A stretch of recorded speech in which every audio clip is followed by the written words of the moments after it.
Kembali lagi di Cerita Cinta Channel. Jangan lupa like, comment, and subscribe ya. Terima kasih.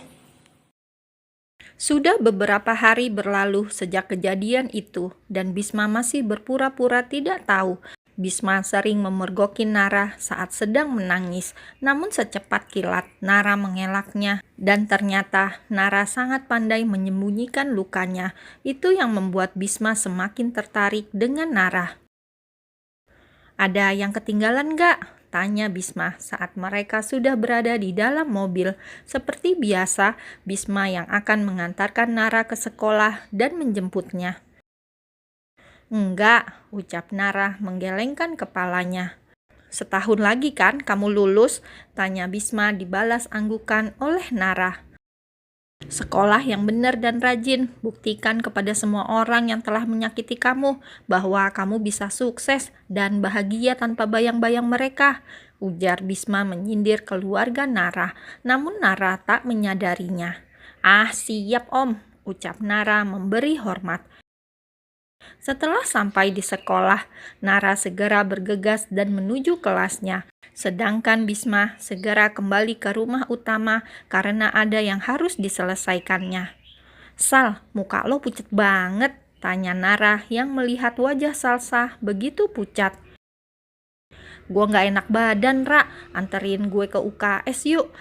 Kayaknya gue mau istirahat aja dulu di sana," ujarnya lemah. Nara pun segera membawa Salsa ke UKS agar Salsa bisa beristirahat. Di rumah keluarga Alvareski sedang terjadi kekacauan. Benny memaksa Bisma untuk segera menikah dengan orang pilihannya. Tentu saja Bisma menolaknya mentah-mentah, namun Benny terus memaksa Bisma. Papa yang benar aja dong. Dari awal Bisma udah bilang Bisma hanya akan menikah dengan orang pilihan Bisma sendiri," teriak Bisma yang kesal setelah membanting satu vas bunga keramik di sampingnya.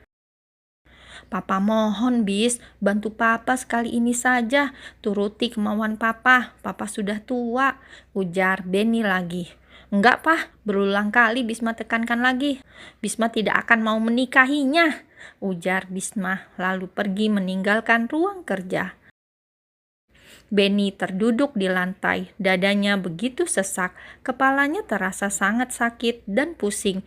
Ia sangat bingung bagaimana caranya ia bisa membujuk Bisma untuk menikah dengan gadis pilihannya. "Lo kenapa sih kusut amat tuh muka?" ucap Bagas saat ini mereka sedang duduk di sofa ruang kerja Bagas. Yah, Bisma mendatangi kantor Bagas untuk meminta solusi. "Bokap nyuruh gue nikah sama gadis pilihan dia.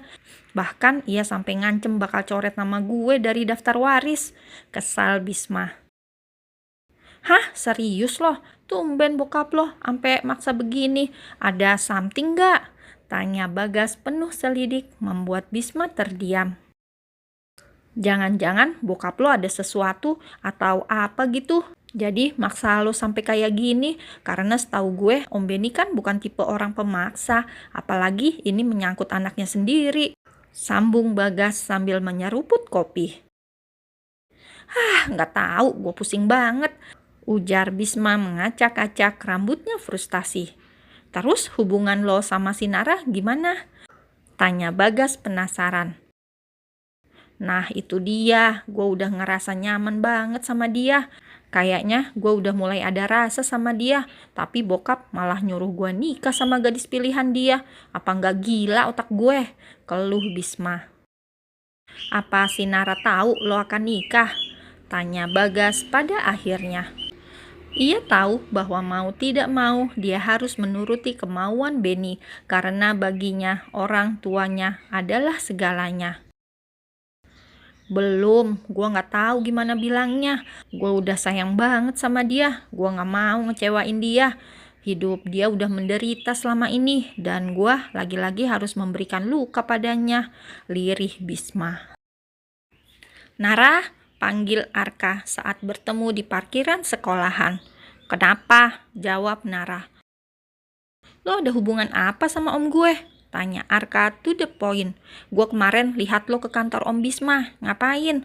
tanyanya lagi penuh selidik. Nggak ngapa-ngapain, cuma nganter makan siang aja, kata Nara santai. Jangan bilang lo lagi PDKT sama Om Bisma, kata Arka lagi. Kenapa sih? Jawab Nara ketus. Emang ada yang salah? Salah, jawab Arka tegas. Om Bisma udah mau menikah, jadi gue harap lo bisa lupain om gue, katanya lagi. Dek. Jantung Nara seolah seperti berhenti berdetak. Waktu seakan berhenti berputar saat ia mendengar kata menikah. Dengan siapa? Tanya Nara dengan bibir bergetar. Ra, lo lihat gue dari dulu selalu setia nunggu lo, Ra. Gue yang selalu ngejar lo. Lihat gue sekali aja, Ra, gue mohon, pinta Arka. Dan lo itu lebih cocok jadi anak Om Bisma daripada pasangannya, Ra. Nara hanya diam mendengarkan ucapan Arka. Dalam hati ia membenarkannya, namun ia tak bisa memungkiri hatinya juga. Ia sudah benar-benar mencintai Bisma. Di dekat Bisma, ia dapat merasakan kenyamanan dan ketenangan serta kehangatan. Gue mau cabut dulu. Nara langsung pergi tanpa menunggu jawaban Arka. Ra, Nara, tunggu Ra. Pekik Arka marah. Nara kini duduk mematung di ruang TV, pikirannya kosong dan bayangan ucapan Arka tadi waktu di sekolah terus terngiang di telinganya hingga tiba-tiba tes. Setetes air jatuh dari hidungnya, bukan ingus ya, tapi darah. Nara langsung tersadar dari lamunannya dan segera meraih tisu di depannya, lalu mendongakkan wajahnya ke atas. Nara memejamkan matanya sebentar untuk meredakan sakit yang ia rasa. Apakah hidupku harus berakhir semenyedihkan ini? Gumam Nara tertawa miris.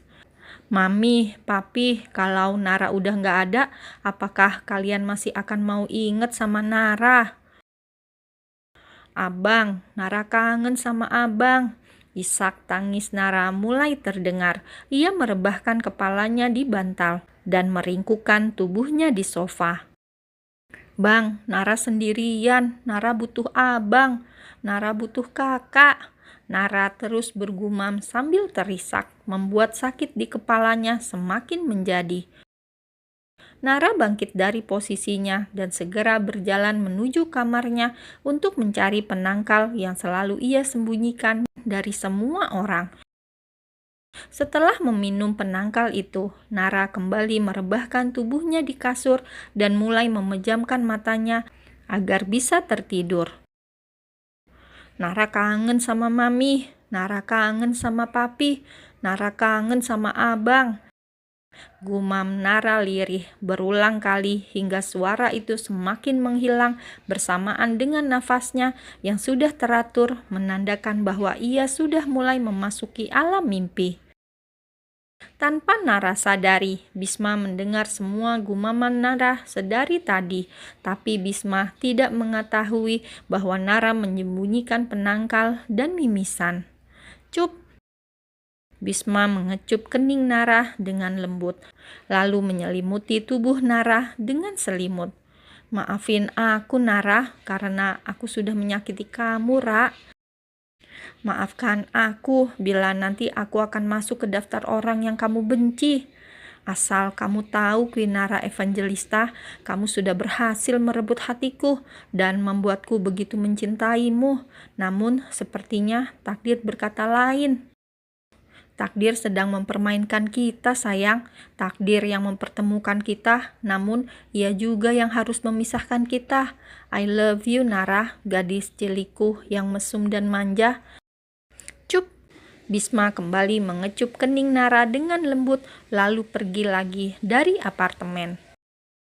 Di sebuah kamar hotel yang begitu mewah, seorang gadis cantik tengah memandang ke arah luar jendela, melihat luasnya langit biru yang dihiasi awan-awan putih. Andai aku bisa sebebas burung-burung itu, gumamnya sambil bersedekap tangan di dada. Tiba-tiba sebuah lengan yang sudah mulai terlihat keriput memeluknya dari belakang dan meletakkan dagunya di bahu sang gadis. Apa yang kamu pikirkan? Tanya laki-laki itu. Entahlah, Dad, Salsa hanya merasa takut, ucap gadis itu yang tak lain adalah Salsa. Tenanglah, Dedi akan memastikan bahwa ia akan baik-baik saja, ujar Benny yang tak lain sang Dedi Salsa. Dad, Salsa takut, ucap Salsa. Tidak perlu ada yang kamu takutkan lagi, ujar Benny. Biar bagaimanapun, ia adalah darah daging keluarga Alvareski. Kamu tenang ya. Benny terus mencoba menenangkan hati Salsa yang sedari tadi terlihat gundah dan gelisah.